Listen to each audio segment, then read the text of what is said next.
समाज, नैतिकता और इंसानियत पर गहरी चोट करने वाली कहानी सुनने के लिए तैयार हो जाइए। स्वागत है आपका कहानी वज़ एआई में। आज की कहानी है मुंशी प्रेमचंद की शराब की दुकान। कांग्रेस कमेटी में ये सवाल पेश था, शराब और ताड़ी की दुकानों पर कौन धरना देने जाए। कमेटी के 25 मेंबर सिर झुकाए बैठे थे, पर किसी के मुंह से बात न निकलती थी। मामला बड़ा नाजुक था। पुलिस के हाथों गिरफ्तार हो जाना तो ज्यादा मुश्किल बात न थी। पुलिस के कर्मचारी अपनी जिम्मेदारियों को समझते हैं। चूंकि अच्छे और बुरे सभी जगह होते हैं, लेकिन पुलिस के अफसर कुछ लोगों को छोड़कर सभ्यता से इतने खाली नहीं होते कि जाति और देश पर जान देने वालों के साथ दुर्व्यवहार करें। लेकिन नशेबाजों में ये जिम्मेदारी कहाँ? उनमें तो अधिकतर ऐसे लोग होते हैं जिन्हें झुकने धमकाने के सिवा और किसी शक्ति के सामने झुकने की आदत नहीं। मारपीट से नशा हिरन हो सकता है, पर शांतिवादियों के लिए तो वो दरवाजा बंद है। तब कौन इस आगोली में सिर दे, कौन पियक्कड़ों की गालियां खाए? बहुत संभव है कि वे हाथापाई कर बैठे। उनके हाथों पिटना किसे मंजूर हो सकता था? फिर पुलिस वाले भी तमाशा न देखें, उन्हें और भी भड़काते रहेंगे।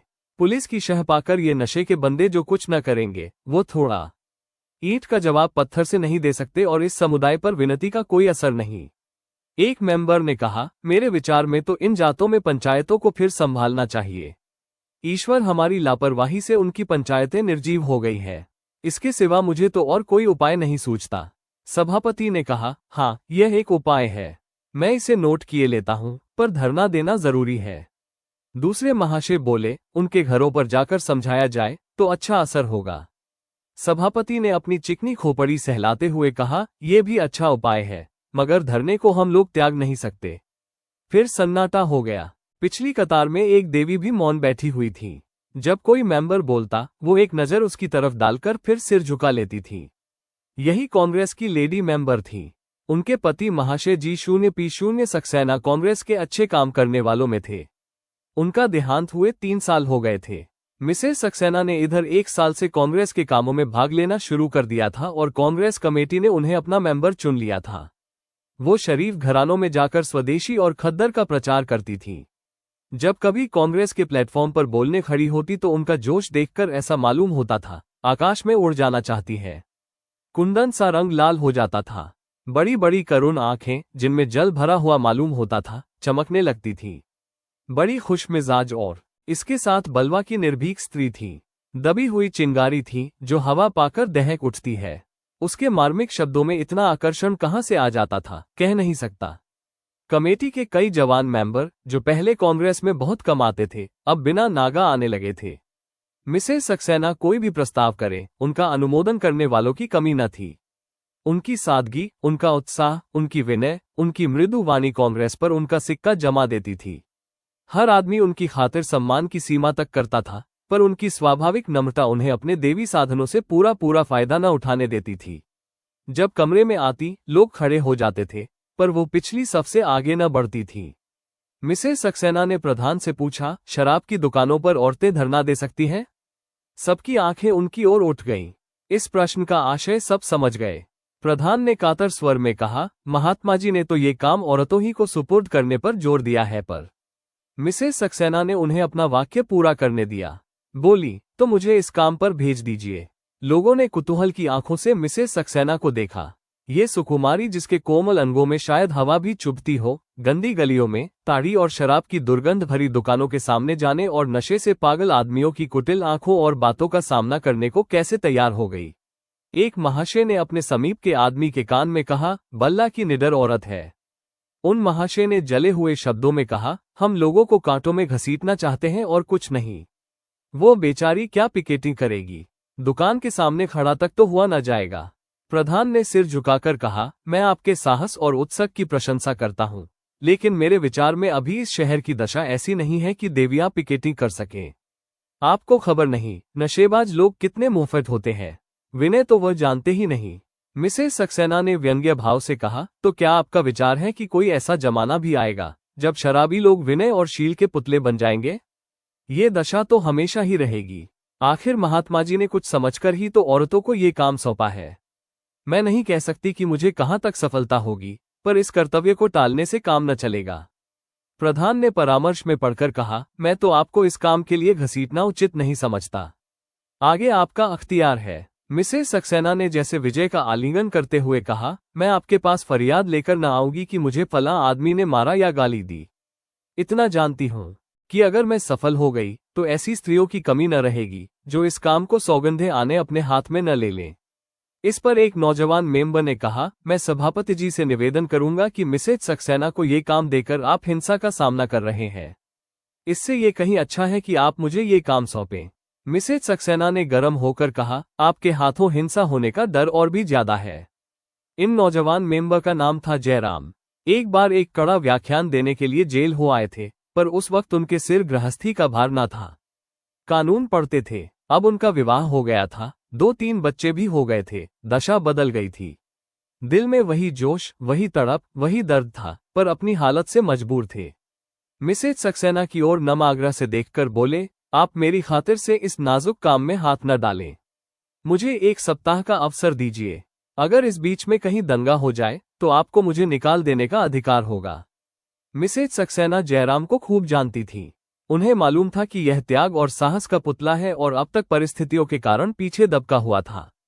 इसके साथ ही वो ये भी जानती थी कि उसमें वो धैर्य और बर्दाश्त नहीं है जो पिकेटिंग के लिए लाजमी है। जेल में उसने दारोगा को अपशब्द कहने पर चांटा लगाया था और उसकी सजा 3 महीने और बढ़ गई थी। बोली, आपके सिर गृहस्थी का भार है। मैं घमंड नहीं करती, पर जितने धैर्य से मैं ये काम कर सकती हूँ आप नहीं कर सकते। जयराम ने उसी आग्रह के साथ कहा, आप मेरे पिछले रिकॉर्ड पर फैसला कर रही हैं। आप भूल जाती हैं कि आदमी की अवस्था के साथ उसकी उद्दंडता घटती जाती है। प्रधान ने कहा, मैं चाहता हूं महाशय जयराम इस काम को अपने हाथों में लें। जयराम ने प्रसन्न होकर कहा, मैं सच्चे हृदय से आपको धन्यवाद देता हूं। मिसेज सक्सेना ने निराश होकर कहा, महाशय जयराम, आपने मेरे साथ बड़ा अन्याय किया है और मैं इसे कभी क्षमा नहीं करूंगी। आप लोगों ने इस बात का आज नया परिचय दे दिया कि पुरुषों के अधीन स्त्रियां अपने देश की सेवा भी नहीं कर सकती।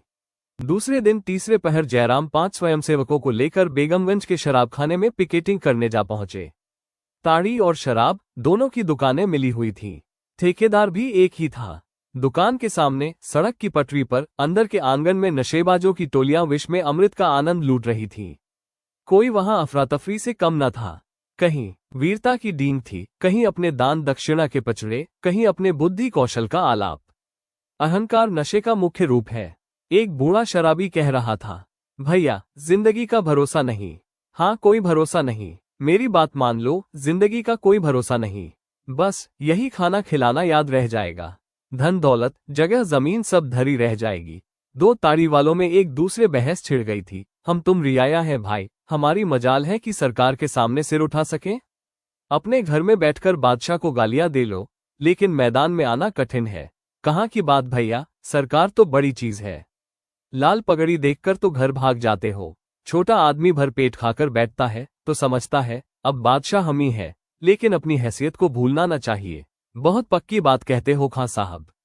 अपनी असलियत पर डटे रहो। जो राजा है वो राजा है, जो प्रजा है वह प्रजा है।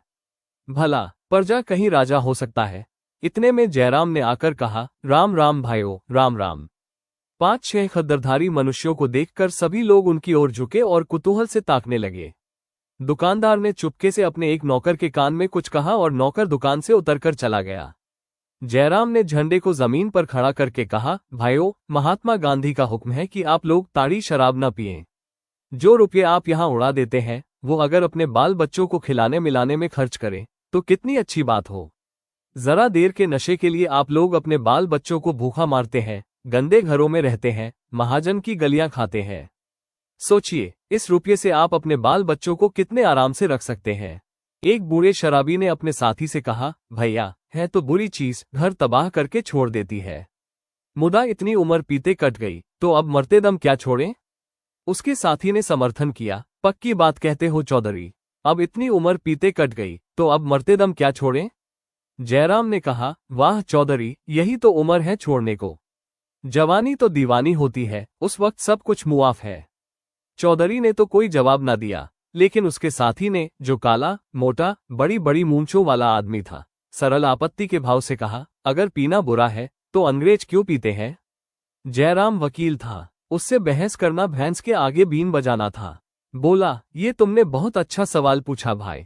अंग्रेजों के बाप दादा अभी 150-200 साल पहले लुटे थे। हमारे तुम्हारे बाप दादा ऋषि मुनि थे। लुटेरों की संतान पिए तो पीने दो। उनके पास न कोई धर्म है न नीति, लेकिन ऋषियों की संतान उनकी नकल क्यों करे?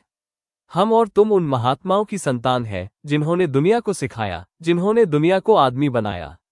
हम अपना धर्म छोड़ बैठे, उसी का फल है कि आज हम गुलाम हैं। लेकिन अब हमने गुलामी की जंजीर को तोड़ने का फैसला कर लिया है और एकाएक थानेदार और 4-5 कांस्टेबल आ खड़े हुए। थानेदार ने चौधरी से पूछा, ये लोग तुमको धमका रहे हैं? चौधरी ने खड़े होकर कहा, नहीं हुजूर, ये तो हमें समझा रहे हैं। कैसे प्रेम से समझा रहे हैं कि वाह। थानेदार ने जयराम से कहा, अगर यहां फसाद हो जाए तो आप जिम्मेदार होंगे? जयराम, मैं उस वक्त तक जिम्मेदार हूं जब तक आप न रहें। आपका मतलब है कि मैं फसाद करने आया हूं? मैं यह नहीं कहता, लेकिन आप आए हैं तो अंग्रेजी साम्राज्य की अतुल शक्ति का परिचय जरूर ही दीजिएगा। जनता में उत्तेजना फैलेगी, तब आप पिल पड़ेंगे और 10-20 आदमियों को मार गिराएंगे। यही सब जगह होता है और यहां भी होगा। तब इंस्पेक्टर ने और बढ़कर कहा, मैं आपसे कहता हूं, यहां से चले जाइए, वरना मुझे जबरदस्ती की कार्रवाई करनी पड़ेगी। जयराम ने अविचल भाव से कहा, और मैं आपसे कहता हूं कि आप मुझे अपना काम करने दीजिए। मेरे बहुत से भाई यहां जमा हैं और मुझे उनसे बातचीत करने का उतना ही हक है जितना आपको। इस वक्त तक सैकड़ों दर्शक जमा हो गए थे। दारोगा ने अफसरों से पूछ कर कोई कार्रवाई करना उचित न समझा। अकड़ते हुए दुकान पर गए और कुर्सी पर पांव रखकर बोले, ये लोग तो मानने वाले नहीं है। दुकानदार ने गिड़गिड़ाकर, हुजूर मेरी तो बर्बादी बैठ जाएगी। दारोगा, 2-4 घूंट बुलाकर भगा क्यों नहीं देते? मैं कुछ न बोलूंगा। हाँ, जरा एक बोतल अच्छी सी भेज देना। कल न जाने क्या भेज दिया, कुछ मजा ही नहीं आया। थानेदार चला गया तो चौधरी ने अपने साथी से कहा, देखा कल्लू, थानेदार कितना बिगड़ रहा था। सरकार चाहती है कि हम लोग खूब शराब पिए और कोई हमें समझाने न पाए। शराब का पैसा भी तो सरकार ही में जाता है। कल्लू ने दार्शनिक भाव से कहा, हर एक बहाने से पैसा खींचते हैं साला। चौधरी, तो फिर क्या सलाह है तो बुरी चीज? कल्लू, बहुत बुरी चीज है भैया, महात्मा जी का हुक्म है तो छोड़ ही देना चाहिए। चौधरी, अच्छा तो ये लो, आज से अगर पिए तो 2 गिला। ये कहते हुए चौधरी ने बोतल जमीन पर पटक दी। आधी बोतल शराब जमीन पर बहकर सूख गई। जयराम को शायद जिंदगी में कभी इतनी खुशी न हुई थी। जोर जोर से तालियां बजाकर उछल पड़े। उसी वक्त दोनों ताड़ी पीने वालों ने भी महात्मा जी की जय पुकारी और अपनी हांडी जमीन पर पटक दी। एक स्वयंसेवक ने लपककर फूलों की माला ली और 4 आदमियों के गले डाल दी। सड़क की पटरी पर कई नशेबाज बैठे इन 4 आदमियों की तरफ उस दुर्बल भक्ति से ताक रहे थे जो पुरुषार्थहीन मनुष्यों का लक्षण है। वहां एक भी ऐसा व्यक्ति न था जो अंग्रेजों को मांस, मदिरा या ताड़ी को जिंदगी के लिए अनिवार्य समझता हो और उसके बगैर जिंदगी की कल्पना भी न कर सके। सभी लोग नशे को दूषित समझते थे, केवल दुर्बलता होने के कारण नित्य आकर पी जाते थे। चौधरी जैसे घाट पियक्कड़ को बोतल पटकते देखकर उनकी आंखें खुल गई। एक मटियल दाढ़ी वाले आदमी ने आकर चौधरी की पीठ ठोकी। चौधरी ने उसे पीछे धकेलकर कहा, पीठ क्या ठोकते हो जी, जाकर अपनी बोतल पटक दो। दाढ़ी वाले ने कहा, आज और पी लेने दो चौधरी, अल्लाह जानता है कल से उधर भूलकर भी न आऊंगा। चौधरी, जितनी बची हो उसके पैसे हमसे ले लो। घर जाकर बच्चों को मिठाई खिला देना। दाढ़ी वाले ने जाकर बोतल पटक दी और बोला, लो, तुम भी क्या कहोगे? अब तो हुए खुश। चौधरी, अब तो न पियोगे कभी? दाढ़ी वाले ने कहा, अगर तुम न पियोगे तो मैं भी न पीऊंगा। जिस दिन तुमने पी उसी दिन फिर शुरू कर दी। चौधरी की तत्परता ने दुर्गाह की जड़ें हिला दी। बाहर अभी 5-6 आदमी और थे। वे सब स्तब्ध निर्लजता से बैठे हुए अभी तक पीते जाते थे। जयराम ने उनके सामने जाकर कहा, भाइयों, आपके 5 भाइयों ने अभी आपके सामने अपनी अपनी बोतल पटक दी। क्या आप उन लोगों को बाजी जीत ले जाने देंगे? एक थिगने काले आदमी ने, जो किसी अंग्रेज का खासम खास मालूम होता था, लाल लाल आंखें निकालकर कहा, हम पीते हैं, तुमसे मतलब? तुमसे भीख मांगने तो नहीं जाते? जयराम ने समझ लिया, जब बाजी मार ली। गुमराह आदमी जब विवाद करने पर उतर आए तो समझ लो वो रास्ते पर जाएगा। छुपा एक वो चिकना घड़ा है जिस पर किसी बात का असर नहीं होता। जयराम ने कहा, अगर मैं अपने घर में आग लगाऊं तो उसे देखकर क्या आप मेरा हाथ न पकड़ लेंगे? मुझे तो इसमें रत्ती भर संदेह नहीं है कि आप मेरा हाथ ही न पकड़ लेंगे, बल्कि मुझे वहां से जबरदस्ती खींच ले जाएंगे। चौधरी ने खासम खास की तरफ मुगध आंखों से देखा, मानो कह रहा है, इसका तुम्हारे पास क्या जवाब है? और बोला, जमादार, अब इसी बात पर बोतल पटक दो। खासम खास ने जैसे काट खाने के लिए दांत तेज कर लिए और बोला, बोतल क्यों पटक दूं, पैसे नहीं दिए हैं? चौधरी परास्त हो गया। जयराम से बोला, इन्हें छोड़िए बाबूजी, ये लोग इस तरह मानने वाले आदमी नहीं। आप इनके सामने जान भी दे दे तो भी शराब न छोड़ेंगे। हाँ, पुलिस की एक छड़की पा जाए तो फिर कभी इधर भूलकर भी ना आए। खासम खास ने चौधरी की ओर तिरस्कार के भाव से देखा, जैसे कह रहा हो, क्या तुम समझते हो कि मैं ही मनुष्य हूँ, ये सब पशु हैं? फिर बोला, तुमसे क्या मतलब है जी, क्यों बीच में कूद पड़ते हो? मैं तो बाबूजी से बात कर रहा हूँ। तुम कौन होते हो बीच में बोलने वाले? मैं तुम्हारी तरह नहीं हूं कि बोतल पटककर वाह वाह कराऊं। कल फिर मुंह में कालिख लगाऊं और घर पर मंगला कर पीऊं। जब यहां छोड़ूंगा तो सच्चे दिल से छोड़ूंगा, फिर कोई लाख रुपये भी दे तो आंख उठाकर न देखूं। जयराम, मुझे आप लोगों से ऐसी ही आशा है। चौधरी ने खासम खास की ओर कटाक्ष करके कहा, क्या समझते हो, मैं कल फिर पीने आऊंगा? खासम खास ने उद्वेग से कहा, हाँ हाँ, कहता हूं, तुम आओगे और बढ़कर आओगे। कहो, पक्के कागज पर लिख दूं? चौधरी, अच्छा भाई, तुम बड़े धर्मात्मा हो, मैं पापी सही। तुम छोड़ोगे तो जिंदगी भर के लिए छोड़ोगे। मैं आज छोड़कर कल फिर पीने लगूंगा, यही सही। मेरी एक बात गांठ बांध लो, तुम उस वक्त छोड़ोगे जब जिंदगी तुम्हारा साथ छोड़ देगी। इसके पहले तुम नहीं छोड़ सकते। खासम खास, तुम मेरे दिल का क्या हाल जानते हो? चौधरी, जानता हूं, तुम्हारे जैसे सैकड़ों आदमियों को भुगत चुका हूं। खासम खास, तो तुमने ऐसे वैसे बहानों को देखा होगा, 1000 आदमियों को ना देखा होगा। ये कहते हुए उसने जाकर बोतल पटक दी और बोला, अब अगर तुम इस दुकान पर देखना तो मुंह में कालिख लगा देना। चारों तरफ तालियां बजने लगी। मर्द ऐसे होते हैं। ठेकेदार ने दुकान से नीचे उतरकर कहा, तुम लोग अपनी अपनी दुकान पर क्यों नहीं जाते जी? मैं तो किसी की दुकान पर नहीं जाता। एक दर्शक ने कहा, खड़े हैं तो तुम्हें मतलब? सड़क तुम्हारी नहीं है? तुम गरीबों को लूटे जाओ, किसी के बाल बच्चे भूखों मरे, तुम्हारा क्या बिगड़ता है? दूसरे शराबियों से, क्या यारो, अब भी पीते जाओगे? जानते हो ये किसका हुक्म है? अरे, कुछ भी तो शर्म है। जयराम ने दर्शकों से कहा, आप लोग यहाँ भीड़ न लगाएं और न किसी को भला बुरा कहें। मगर दर्शकों का समूह बढ़ता जाता था। अभी तक 4-5 आदमी बेदम बैठे हुए कुल्हड़ पर कुल्हड़ चढ़ा रहे थे। एक मनचले आदमी ने जाकर उस बोतल को उठा लिया जो उनके बीच में रखी हुई थी और उसे पटकना चाहता था कि चारों शराबी उठ खड़े हुए और उसे पीटने लगे। जयराम और उसके स्वयंसेवक तुरंत वहां पहुंच गए और उसे बचाने की चेष्टा करने लगे कि चारों उसे छोड़कर जयराम की तरफ लपके। दर्शकों ने देखा कि जयराम पर मार पड़ना चाहती है तो कई आदमी झल्लाकर उन चारों शराबियों पर टूट पड़े। लाते, घूंसे और डंडे चलने लगे। जयराम को इसका कुछ अवसर न मिला कि किसी को समझाए। दोनों हाथ फैलाए उन चारों के वारों से बच रहा था। वो चारों भी आपे से बाहर होकर दर्शकों पर डंडे चला रहे थे। जयराम दोनों तरफ से मार खाता था। शराबियों के वार भी उस पर पड़ते थे, तमाशाइयों के वार भी उसी पर पड़ते थे, पर वो उनके बीच से हटा न था। अगर वो इस वक्त अपनी जान बचाकर हट जाता तो शराबियों की खैरियत न थी। इसका दोष कांग्रेस पर पड़ता। वो कांग्रेस को इस आक्षेप से बचाने के लिए अपने प्राण देने पर तैयार था। मिसेज सक्सेना को अपने ऊपर हंसने का मौका वो न देना चाहता था। आखिर उसके सिर पर डंडा इस जोर से पड़ा कि वो सिर पकड़कर बैठ गया। आंखों के सामने तितलियां उड़ने लगीं। फिर उसे होश न रहा। जयराम सारी रात बेहोश पड़ा रहा। दूसरे दिन सुबह को जब उसे होश आया तो सारी देह में पीड़ा हो रही थी और कमजोरी इतनी थी कि रह रहकर जी डूब जाता था। एकाएक सिरहाने की तरफ आंख उठ गई तो मिसेज सक्सेना बैठी नजर आई। उन्हें देखते ही स्वयंसेवकों के मना करने पर भी उठ बैठा। दर्द और कमजोरी दोनों जैसे गायब हो गई। एक एक अंग में स्फूर्ति दौड़ गई। मिसेज सक्सेना ने उसके सिर पर हाथ रखकर कहा, आपको बड़ी चोट आए।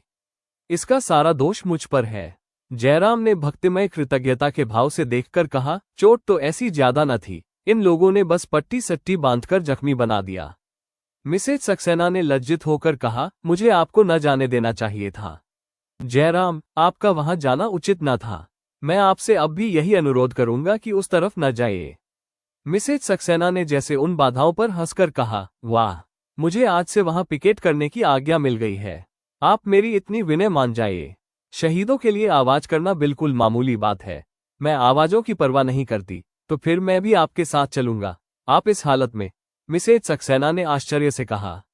मैं बिल्कुल अच्छा हूं, सच। यह नहीं हो सकता। जब तक डॉक्टर यह न कह देगा कि अब आप वहां जाने योग्य है, आपको न जाने दूंगी। किसी तरह नहीं। तो मैं भी आपको न जाने दूंगा। मिसेज सक्सेना ने मुंह चिढ़ाते हुए कहा, आप भी अन्य पुरुषों ही की भांति स्वार्थ के पुजारी हैं। सदा यहाँ खुद टूटना चाहते हैं, औरतों को कोई मौका नहीं देना चाहते। कम से कम ये तो देख लीजिए कि मैं भी कुछ कर सकती हूँ या नहीं। जयराम ने व्यथित होकर कहा, जैसी आपकी इच्छा। तीसरे पहर मिसेज सक्सेना 4 स्वयंसेवकों के साथ बेगमगंज चली। जयराम आंखें बंद किए चारपाई पर पड़ा था। शोर सुनकर चौंका और अपनी स्त्री से पूछा, ये कैसा शोर है? स्त्री ने खिड़की से झांककर देखा और बोली, वह औरत जो कल आई थी, सड़क लिए कई आदमियों के साथ जा रही है। इसे शर्म भी नहीं आती। जयराम ने उसके चेहरे पर क्षमा की दृष्टि डाली और विचार में डूब गया। फिर वो उठ खड़ा हुआ और बोला, मैं भी वहीं जाता हूं। स्त्री ने उसका हाथ पकड़कर कहा, अभी कल मार खाकर आए हो, आज फिर जाने की सूझी। जयराम ने हाथ छुड़ाकर कहा, तुम उसे मार कहते हो, मैं उसे उपहार समझता हूं। स्त्री ने उसका रास्ता रोक लिया, कहती है, तुम्हारा जी अच्छा नहीं है, मत जाओ। क्यों मेरी जान के गाहक हुए हो? उसकी राह में रोड़े नहीं अड़ेंगे जो वहां कोई चोट लगे। जयराम ने भिन्न करके कहा, मेरी तबीयत बिल्कुल अच्छी है चंपा। अगर कुछ कसर रह गई है तो वह भी मिट जाएगी। भला सोचो, ये कैसे मुमकिन है कि एक देवी शोहदों के बीच में पिकेटिंग करने जाए और मैं बैठा रहूं? मेरा वहां रहना जरूरी है। अगर कोई बात आ पड़ी तो कम से कम मैं लोगों को समझा तो सकूंगा।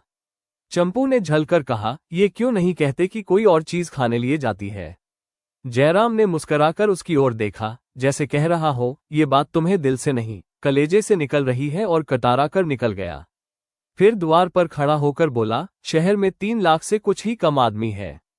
कमेटी में भी 30 नंबर है, मगर सबके सब्जी चुरा रहे हैं। लोगों को अच्छा बहाना मिल गया है कि शराबखाने पर धरना देने के लिए स्त्रियों ही की जरूरत है। वो लंगड़ाता हुआ घर से निकल पड़ा। चंपू ने फिर उसे रोकने का प्रयास नहीं किया। रास्ते में एक स्वयंसेवक मिल गया। जयराम ने उसे साथ लिया और एक ठेले पर बैठकर चला। शराबखाने से कुछ दूर इधर एक लेमनेट बर्फ की दुकान थी। दुकानदार ने लेमनेट का एक गिलास उसे देते हुए कहा, बाबूजी, कल वाले चारों बदमाश आज फिर आए हुए हैं। आपने न बचाया होता तो आज शराब या ताड़ी की जगह हल्दी गुड़ पीते होते। जयराम ने गिलास लेकर कहा, तुम लोग बीच में न कूद पड़ते तो मैंने उन सबको ठीक कर लिया होता। दुकानदार ने प्रतिवाद किया, नहीं बाबूजी, वो सब छटे हुए गुंडे हैं। मैं तो उन्हें अपनी दुकान के सामने खड़ा भी नहीं होने देता। जयराम ने चिंतित होकर पूछा, कहो, वहां क्या हो रहा है? स्वयंसेवक ने कुछ ऐसा मुंह बना लिया जैसे वहां की दशा कहना वो उचित नहीं समझता और बोला, कुछ नहीं, देवियों आदमियों को समझा रही है। जयराम ने उसकी ओर अचंभित नेत्रों से ताका, मानो कह रहे हो, बस इतना ही? इतना तो मैं जानता ही था। स्वयंसेवक ने एक क्षण बाद फिर कहा, देवियों का ऐसे शोहदों के सामने जाना अच्छा नहीं। जयराम ने और कुछ न पूछा। डंडा उठाया और लाल लाल आंखें निकाले बिजली की तरह कौंधकर शराबखाने के सामने जा पहुंचा और मिसेज सक्सेना का हाथ पकड़कर पीछे हटाता हुआ शराबियों से बोला, अगर तुम लोगों ने देवियों के साथ जरा भी गुस्ताखी की तो तुम्हारे हक में अच्छा नहीं होगा। कल मैंने तुम लोगों की जान बचाई थी, आज इसी डंडे से तुम्हारी खोपड़ी तोड़कर रख दूंगा। उसके बदले हुए तेवर को देखकर सब के सब नशेबाज घबरा गए। वे कुछ कहना चाहते थे कि मिसेज सक्सेना ने गंभीर भाव से पूछा, आप यहाँ क्यों आए? मैंने तो आपसे कहा था, अपनी जगह से न हिलिए। मैंने तो आपसे मदद न मांगी थी। जयराम ने लज्जित होकर कहा, मैं इस नियत से यहाँ नहीं आया था। एक जरूरत से इधर आ निकला था। यहाँ जमाव देखकर आ गया। मेरे ख्याल में आप यहाँ से चले। मैं आज कांग्रेस कमेटी में ये सवाल पेश करूंगा कि इस काम के लिए पुरुषों को भेजें। मिसेज सक्सेना ने तीखे स्वर में कहा, आपके विचार में दुनिया के सारे काम मर्दों के लिए है। जयराम, मेरा यह मतलब न था। मिसेज सक्सेना, तो आप जाकर आराम से लेटे और मुझे अपना काम करने दें। जयराम वहीं सिर झुकाए खड़ा रहा। मिसेज सक्सेना ने पूछा, अब आप क्यों खड़े हैं? जयराम ने विनीत स्वर में कहा, मैं भी यहाँ एक किनारे खड़ा रहूंगा। मिसेज सक्सेना ने कठोर स्वर में कहा, जी नहीं, आप जाइए। जयराम धीरे धीरे लहदी हुई गाड़ी की भांति चला और आकर फिर उसी लेमनेट की दुकान पर बैठ गया। उसे जोर की प्यास लगी थी। उसने एक गिलास शरबत बनवाया और सामने मेज पर रखकर विचार में डूब गया, मगर आंखें और कान उसी तरफ लगे हुए थे। जब कोई आदमी दुकान पर आता, वो चौंककर उसकी तरफ ताकने लगता। वहां कोई नई बात तो नहीं हो गई? कोई आधे घंटे बाद वही स्वयंसेवक फिर डरा हुआ सा आकर खड़ा हो गया। जयराम ने उदासीन बनने की चेष्टा करके पूछा, वहां क्या हो रहा है जी? स्वयंसेवक ने कानों पर हाथ रखकर कहा, मैं कुछ नहीं जानता बाबूजी, मुझसे कुछ न पूछिए। जयराम ने एक साथ ही नम्र और कठोर होकर पूछा, फिर कोई छेड़छाड़ हुई? स्वयंसेवक, जी नहीं, कोई छेड़छाड़ नहीं हुई। एक आदमी ने देवी जी को धमका दिया, वे गिर पड़ी। जयराम निस्पंद बैठा रहा, पर उसके अंतराल में भूकंप सा मचा हुआ था। बोला, उनके साथ स्वयंसेवक क्या कर रहे हैं? खड़े हैं। देवी जी उन्हें बोलने ही नहीं देती, तो क्या बड़े जोर से धमका दिया? जी हाँ, गिर पड़ी। घुटने में चोट आ गई। वे आदमी साथ पी रहे थे। जब एक बोतल उड़ गई तो उनमें से एक आदमी दूसरी बोतल लेने चला। देवी जी ने रास्ता रोक लिया। बस, उसने धमका दे दिया, वही जो काला काला मोटा सा आदमी है। कल वाले चारों आदमियों की शरारत है। जयराम उन्माद की दशा में वहां से उठा और दौड़ता हुआ शराबखाने के सामने आया। मिसेज सक्सेना सिर पकड़े जमीन पर बैठी हुई थी और वह काला मोटा आदमी दुकान के कचरे के सामने खड़ा था। 50 आदमी जमा थे। जयराम ने उसे देखते ही लपक कर उसकी गर्दन पकड़ ली और इतने जोर से दबाई कि उसकी आंखें बाहर निकल आईं। मालूम होता था उसके हाथ फौलाद हो गए हैं। सहसा मिसेज सक्सेना ने आकर उसका फौलादी हाथ पकड़ लिया और झकझोर कर बोली, छोड़ दो इसकी गर्दन। क्या इसकी जान ले लोगे? जयराम ने और जोर से उसकी गर्दन दबाई और बोला, हाँ, ले लूंगा। ऐसे दुष्ट की यही सजा है। मिसेज सक्सेना ने अधिकार गर्व से गर्दन उठाकर कहा, आपको यहां आने का कोई अधिकार नहीं है। एक दर्शक ने कहा, ऐसा दबाओ बाबूजी कि साला ठंडा हो जाए। इसने देवी जी को ऐसा धकेला कि बेचारी गिर पड़ी। हमें तो बोलने का हक नहीं है, नहीं तो हड्डी तोड़कर रख देते। जयराम ने शराबी की गर्दन छोड़ दी। वो किसी बाज के चंगुल से छूटी हुई चिड़िया की तरह सहमा हुआ खड़ा हो गया। उसे धमका देते हुए उसने मिसेज सक्सेना से कहा, आप यहां से चलती क्यों नहीं? आप जाएं, मैं बैठता हूं। अगर एक घूंट शराब बिक जाए तो मेरा कान पकड़ लीजिएगा। उसका दम फूलने लगा। आंखों के सामने अंधेरा छा रहा था। वो खड़ा न रह सका। जमीन पर बैठकर रूमाल से माथे का पसीना पोंछने लगा। मिसेज सक्सेना ने परिहास करके कहा, आप कांग्रेस नहीं हैं कि मैं आपका हुक्म मानूं। अगर आप यहां से न जाएंगे तो मैं सत्याग्रह करूंगी। फिर एकाएक कठोर होकर बोली, जब तक कांग्रेस ने इस काम का भार मुझ पर रखा है, आपको मेरे बीच में बोलने का कोई हक नहीं है। आप मेरा अपमान कर रहे हैं। कांग्रेस कमेटी के सामने आपको इसका जवाब देना होगा। जयराम तिलमिला उठा, बिना कोई जवाब दिए लौट पड़ा और वेग से घर की तरफ चला, पर ज्यों-ज्यों आगे बढ़ता था, उसकी गति मंद होती जाती थी। यहां तक कि बाजार के दूसरे सिरे पर आकर वह रुक गया। रस्सी यहां खत्म हो गई। उसके आगे जाना उसके लिए असाध्य हो गया। जिस झटके ने उसे यहां तक भेजा था, उसकी शक्ति अब शेष हो गई थी। उन शब्दों में जो कटुता और चोट थी, उसमें अब उसे सहानुभूति और स्नेह की सुगंध आ रही थी। उसे फिर चिंता हुई, न जाने वहां क्या हो रहा है। कहीं उन बदमाशों ने और दुर्दशा न की हो या पुलिस न आ जाए। वो बाजार की तरफ मुड़ा, लेकिन एक कदम चलकर फिर रुक गया। ऐसे प्रयोग में वो कभी न पड़ा था। सहसा उसे वही स्वयंसेवक दौड़ता आता दिखाई दिया। वो बदहवास होकर उससे मिलने के लिए खुद भी उसकी तरफ दौड़ा। बीच में दोनों मिल गए। जयराम ने हांफते हुए पूछा, क्या हुआ? क्यों भागे जा रहे हो? स्वयंसेवक ने दम लेकर कहा, बड़ा गजब हो गया बाबूजी। आपके आने के बाद वो काला शराबी बोतल लेकर दुकान से चला तो देवी जी दरवाजे पर बैठ गई। वो बार बार देवी जी को हटाकर निकलना चाहता है, पर वो फिर आकर बैठ जाती है। धक्कम धक्का में उनके कुछ कपड़े फट गए हैं और कुछ चोट भी। अभी बात पूरी न हुई थी कि जयराम शराबखाने की तरफ दौड़ा। जयराम शराबखाने के सामने पहुंचा तो देखा, मिसेज सबरेना के चारों स्वयंसेवक दुकान के सामने लेटे हुए हैं और मिसेज सबरेना एक किनारे सिर झुकाए खड़ी है। जयराम ने डरते डरते उनके चेहरे पर निगाह डाली। आंचल पर रक्त की बूंदें दिखाई दी। उसे फिर कुछ सूझ न रहा। खून की वो चिनगारियां जैसे उसके रोम रोम में समा गईं। उसका खून खोलने लगा, मानो उसके सिर खून सवार हो गया हो। वो उन चारों शराबियों पर टूट पड़ा और पूरे जोर के साथ लकड़ी चलाने लगा। एक एक बूंद की जगह वह एक एक घड़ा खून बहा देना चाहता था। खून उसे कभी इतना प्यारा न था। खून में इतनी उत्तेजना है, इसकी उसे खबर न थी। वो पूरे जोर से लकड़ी चला रहा था। मिसेज सबरेना कब आकर उसके सामने खड़ी हो गई, उसे कुछ पता न चला। जब वो जमीन पर पड़ी, तब उसे जैसे होश आ गया हो। उसने लकड़ी फेंक दी और वहीं निश्चल निस्पंद खड़ा हो गया, मानो उसका रक्त प्रवाह रुक गया हो। चारों स्वयंसेवकों ने दौड़कर मिसेज सबरेना को पंखा झलना शुरू किया। दुकानदार ठंडा पानी लेकर दौड़ा। एक दर्शक डॉक्टर को बुलाने भागा, पर जयराम वहीं बेजान खड़ा था, जैसे स्वयं अपने तिरस्कार भाव का पुतला बन गया हो। अगर इस वक्त कोई उसके दोनों हाथ काट डालता, कोई उसकी आंखें लाल लोहे से फोड़ देता, तब भी वह चूं न करता। फिर वहीं सड़क पर बैठकर उसने अपना लज्जित, तिरस्कृत, पराजित मस्तक को भूमि पर पटक दिया और बेहोश हो गया। उसी वक्त उस काले मोटे शराबी ने बोतल जमीन पर पटक दी और उसके सिर पर ठंडा पानी डालने लगा। एक शराबी ने लाइसेंसदार से कहा, तुम्हारा रोजगार अन्य लोगों की जान लेकर रहेगा। आज तो अभी दूसरा ही दिन है। लाइसेंसदार ने कहा, कल से मेरा इस्तीफा है। अब स्वदेशी कपड़े का रोजगार करूंगा, जिसमें जस भी है और उपकार भी। शराबी ने कहा, घाटा तो बहुत रहेगा। दुकानदार ने किस्मत ठोक कर कहा, घाटा नफा तो जिंदगी के साथ है। कहानी यहीं समाप्त होती है, लेकिन इसका सवाल हम सबके लिए खुला रह जाता है। अगर आपको ये प्रस्तुति पसंद आई हो तो लाइक करें, सब्सक्राइब करें। कहानी वर्स आई और साहित्य से जुड़े रहने के लिए हमारे साथ जुड़े रहें। धन्यवाद।